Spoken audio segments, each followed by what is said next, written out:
Kamusta mga kabataan at mga OFW warriors? Ako si Lan ng hashtag Walk with Lan at welcome sa isang episode na hindi nyo pwedeng i-skip. Title pa lang, VP Sara. Ayon kay VP Sara, Claire Castro nagdadala ng kahihiyan sa bansa, pero hindi ito chismis. Ito ay fact-based dissection ng politika na may depth. Kung ikaw ay nasa Dubai, Saudi o Hong Kong at iniisip ang kinabukasan ng Pilipinas o estudyante ka na pagod sa fake news sa TikTok, ito na ang tamang video. Mananatili kayo hanggang dulo dahil may facts, may humor, at may call to action.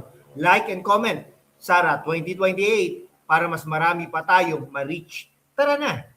Una, let's set the context intellectually. Si Vice President Sara Duterte ay hindi lang anak ni PRRD. Siya ay isang leader na may track record sa edukasyon, disaster response, at people-centered governance. Bilang OVP head, maraming initiatives na nakakatulong sa grassroots. Si Yusek Claire Castro naman, bilang PCO Undersecretary at Malacanang Press Officer, ay madalas nasa spotlight para sa administration's narrative. Pero ang tanong, bakit parang personal na ang attacks kay VP Sara? Word wars tungkol sa international trips, confidential funds, at fake news. Lahat ito ay nagpapakita ng deeper divide sa Philippine politics. Maraming sources ang nagdo-document ng mga verbal exchanges. Si VP Sara mismo ang nagsabi na si Castro ay nagdadala ng kahihiyan sa bansa dahil sa kanyang tono at alleged misinformation. Hindi ito basta-basta. Ito ay critic sa accountability. Parang si Castro ay hard para maging attack dog, pero ang dating ay chihuahua ng ingay pero walang substance. VP Sara, lioness na kalmado pero deadly sa facts. Let's be critical. Ano ba ang problema kay Yusek Castro? Una, tone and diplomacy. Bilang official spokesperson, dapat professional ang dating. Pero ang kanyang responses ay puno ng condensation. VP Sara's remark about funds or trips, instead of calm rebuttal, personal attacks, nagdadala ng kahihiyan internationally kapag ang image ng gobyerno ay divisive. Selective outrage. Bakit ang bilis mag-criticize ng OVP pero slow sa ibang issues? Intellectual honesty demands consistency. Maraming observers ang nagsasabi ng kanyang briefings ay parang pre-written para i-deflect legitimate questions tungkol sa governance. Para naman sa mga kabataan, this is gaslighting 101. Evidence from public records and exchanges show pattern of escalation. OFWs, imagine ninyo, habang kayo naghihirap abroad, ang pera ng bayan ay ginagamit sa internal bickering instead of services. Comment down below naman, sino sa inyo ang naiinis na sa petty politics habang ang ekonomiya at jobs ang kailangan? Ngayon, bakit si VP Sara ang paborito natin? Siyempre, decisive leadership. Sa education reforms na nga lang, di ba? Drug war continuation with due process critic at strong instance on sovereignty. Siyempre, sa West Philippine Sea. Pangalawa, relatability, hindi elitista. Speaks truth even if uncomfortable. Wala ng pera, remark, tandaan nyo ba yon? It highlights budget mismanagement concerns na valid.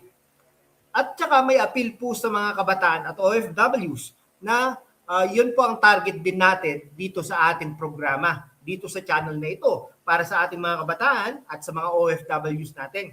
Na tinuturing natin na mga bagong bayani. Siyempre, no, yung programs for scholarships, assistance for overseas workers, she's fighting for the voiceless. Si Sara ay parang favorite prof nyo. Strict pero may puso. Parang si Sir Alan yan ah. Si Castro, parang strict teacher na walang sense of humor at puro red pen. Facts on OVP projects, confidential funds usage. Mga kaibigan, di ba? Ngayon, hindi perfect si Sara, si Vice President Sara Zimmerman Duterte. Dahil wala naman pong perpektong tao at wala namang perpektong officials. Pero may prinsipyo. kritiko tayo sa lahat, pero ang bias ng media ay kailangang i-challenge. Mga kaibigan, ang Philippine politics po under current admin versus Duterte era. Tingnan po natin. Siyempre, para po kay Sara, strong on security, family values, direct action. No? Ngayon, talaga namang politics po ay is like a basketball game. Si Sara ay naglalaro ng team-oriented defense. Si Castro naman po, si Yusek Claire Castro, si Ateng, parang player na puro trash talk pero miss ang free throws. Wala po, no? Anyway, okay. Malapit na po ang 2028 elections. Siyempre, majority ng ating botante pagdating ng 2028 elections ay ang mga kabataan from 18 to 35 years old. Siyempre, since nasabi po natin yan, may power po talaga mga kabataan ng pagboto. Kaya po, samantalin po natin. Siyempre, yung mga OFW, remittances, no? Kaya po, milyon-milyon po ang pinapadala nyo sa ating bansa at dahil sa mga pinapadala nyo na mga remittances ay talaga namang nagsusurvive po economically ang ating bansang Pilipinas. Maraming salamat po dahil sa paggawa nyo niyan ay nakaka-survive ang Pilipinas. Kaya naman, may boses din po kayo, no? Pumunta po kayo sa consulate, mag-voice out po kayo sa mga congressmen and women natin, district at saka party list representatives, mga senador natin na pakialaman nila, no? Anyhow, while fighting for truth, alagaan din natin ang ating mga sarili. Mga kabataan at OFWs, invest in wireless earbuds from Shopee para pakinggan ang mga ganitong analysis long form habang nasa trabaho. Trending po yan. Portable power bank sa Lazada, never miss updates. Korean skincare sa Zalora for that glow up confidence in politics. Siyempre, yung mga hoodies for cozy viewing, check links in the description, itatag din po natin ang mga produkto na yan, kaya po, tangkilikin po natin ang ating programa at ang ating mga produkto. These are best finds na practical at trending. Wala naman po, gagastusin nyo lang naman yan, yung pambili nyo, no? Pero yung commission ay talagang handle na po yan ng YouTube, ng Shopee, Lazada, Zalora po. Mga kaibigan, affiliate supports helps the channel too. Kaya maraming salamat sa inyong lahat in advance. Ngayon, to sum it up, VP Sara is defending dignity and truth. Yusek Castro's approach brings unnecessary shame through divisiveness. Tayo ang magdidesisyon with facts. Mga kababayan, sa mundo kung saan ang kasinungalingan ay nangingibabaw, ang katotohanan ang unang sinisikil. Pero kasama kayo, magpapatuloy tayo sa laban. Walang takot, walang kinikilingan at laging handa para sa bayan.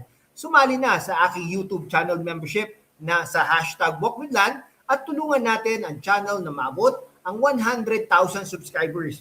Ang inyong suporta, ang susi sa kalayaan natin para ipagpatuloy ang pagbabalita ng katotohanan. Salamat at kita-kits sa laban. Like, subscribe, share to OFW groups. Next video natin, deeper on 2028. Sara 2028. God bless Pilipinas. Mabuhay po ang Pilipinas.